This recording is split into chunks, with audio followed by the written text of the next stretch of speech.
नि सा गा पनि पनि धा पा पद पद गा नि ध सा नि सा गा पनि पनि धा पा पद पद गा नि ध सा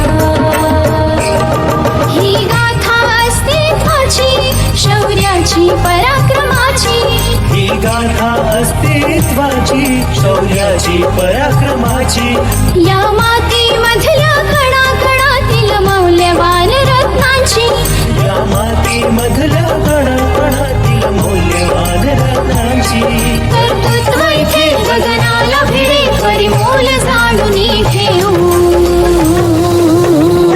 व्यक्तिविशेष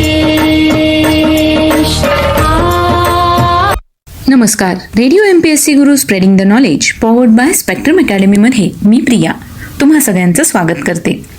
मित्रांनो, व्यक्तिविशेष या सत्रामध्ये आपण सामाजिक, कला, क्रीडा, विज्ञान, तंत्रज्ञान, समाजकारण, राजकारण, चित्रकला, अगदी भारतीय स्वातंत्र्य चळवळीत ज्यांनी स्वतःच्या प्राणांची आहुती दिली होती आणि भारतीय स्वातंत्र्य चळवळीत ज्यांनी सहभाग नोंदवला होता, अशा सगळ्याच क्षेत्रातील व्यक्तींची माहिती आपण व्यक्तिविशेष या सत्रात करून घेत असतो.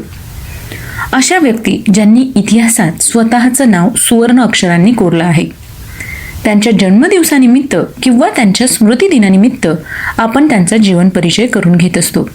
आरक्षण देणारा पहिला राजा, जे पालक आपल्या मुलांना शाळेत घालणार नाहीत त्यांना 1 रुपयात दंड ठोकणारा राजा, कला, संस्कृती, क्रीडा, शिक्षण यांना राजाश्रय देणारा राजा, अंधश्रद्धा, कर्मकांडे, दैववाद यावर प्रहार करणारा राजा, डॉक्टर बाबासाहेब आंबेडकरांच्या घरी जाऊन सन्मान करणारा राजा, सर्वच क्षेत्रात आपला वेगळा ठसा उमटवणारा राजा, जनतेचा राजा, राजश्री शाहू महाराज यांच्याविषयीची आज आपण व्यक्तिविशेष या सत्रात माहिती घेणार आहोत.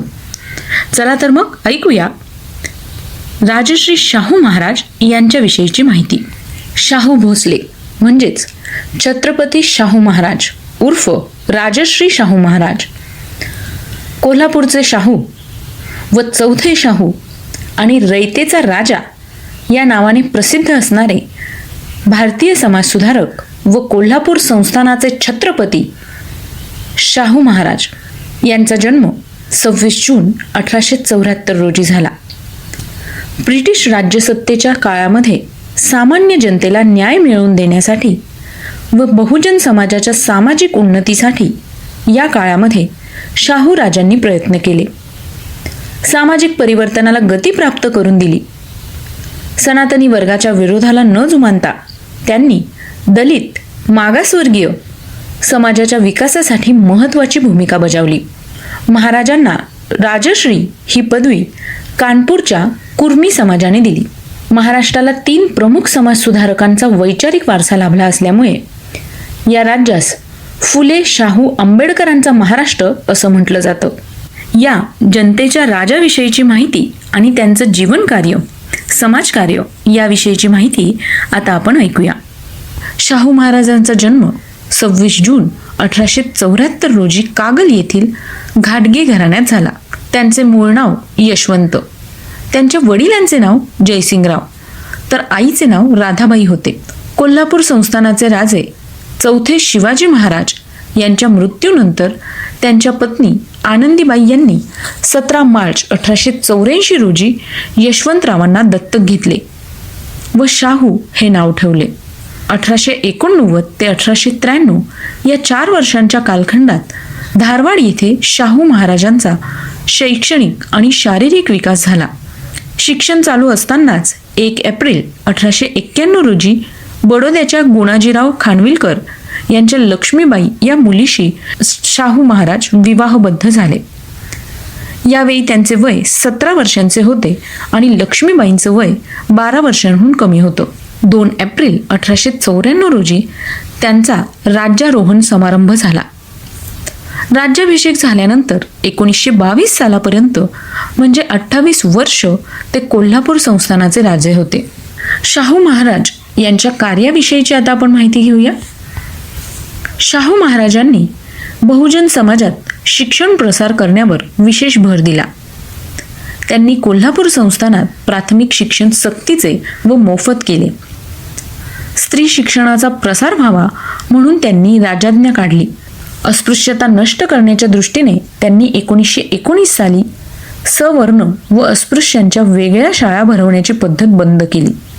जातीभेद दूर करण्यासाठी त्यांनी आपल्या राज्यात आंतरजातीय विवाहाला मान्यता देणारा कायदा केला. 1917 साली त्यांनी पुनर्विवाहाचा कायदा करून विधवा विवाहाला कायदेशीर मान्यता मिळवून दिली. बहुजन समाजाला राजकीय निर्णय प्रक्रियेत सामावून घेण्यासाठी त्यांनी 1916 साली निपाणी येथे डेक्कन रयत असोसिएशन ही संस्था स्थापली. वेदोक्त मंत्र म्हणण्याच्या अधिकारावरून झालेले वेदोक्त प्रकरण शाहू महाराजांच्याच काळात झाले. त्यांचे शिक्षण ब्रिटिश अधिकारी फ्रेझर यांच्या हाताखाली झाले. पुढील शिक्षण राजकोटच्या राजकुमार कॉलेजमध्ये व धारवाड येथे झाले. अभ्यास व शैक्षणिक सहलीद्वारे मिळालेले व्यवहार ज्ञान यामुळे शाहू राजेंचे व्यक्तिमत्व विकसित झाले होते. 1896चा दुष्काळ व नंतर आलेली प्लेगची साथ या काळात त्यांची कसोटी लागली आणि त्याला ते पूर्णपणे उतरले. दुष्काळी कामे, तगाई वाटप, स्वस्त धान्य दुकाने, निराधार आश्रमाची स्थापना हे कार्य पाहता असा राजा होणे नाही असे प्रजेला वाटले. Shahu Chhatrapati spinning and weaving mill, Shahupuri व्यापारपेठ, शेतकऱ्यांची सहकारी संस्था, शेतकी तंत्रज्ञानाच्या संशोधनासाठी किंग एडवर्ड ॲग्रिकल्चर इन्स्टिट्यूट इत्यादी संस्था कोल्हापुरात स्थापण्यात त्यांचा प्रमुख वाटा होता. त्यांच्या या कार्यामुळे दलित पतितांचा उद्धारक, रयतेचा राजा म्हणून त्यांची प्रतिमा जनसामान्यात निर्माण झाली. या राजाने अज्ञानी बहुजन समाजाला जागृत करण्याचे व्रत अखेरपर्यंत सांभाळले. अखेरच्या दिवसात द्वितीय चिरंजीव शिवाजी यांच्या अपघाती निधनाने ते खचून गेले. तशातच त्यांना मधुमेहाने ग्रासले होते. अखेर मुंबई येथे त्यांच्या वयाच्या अवघ्या 48व्या वर्षी त्यांचं 6 मे 1922 रोजी हृदयविकाराच्या झटक्याने निधन झालं. तर मित्रांनो, आज आपण रयतेचा राजा छत्रपती शाहू महाराज यांच्याविषयीची माहिती ऐकली. तुम्हाला ही माहिती कशी वाटली याविषयीचा फीडबॅक तुम्ही आम्हाला नक्की द्या. त्यासाठीचा आमचा व्हॉट्सअप क्रमांक आहे 8698869880 म्हणजेच 8698869880. चला तर मग मित्रांनो, मी प्रिया तुम्हा सगळ्यांची रजा घेते. पुन्हा भेटूया उद्याच्या व्यक्तिविशेष या सतत एका नवीन व्यक्तीचा जीवन परिचय करून घेण्यासाठी. तोपर्यंत घरी राहा, सुरक्षित राहा आणि ऐकत राहा radio MPSC Guru, spreading the knowledge, powered by spectrum academy.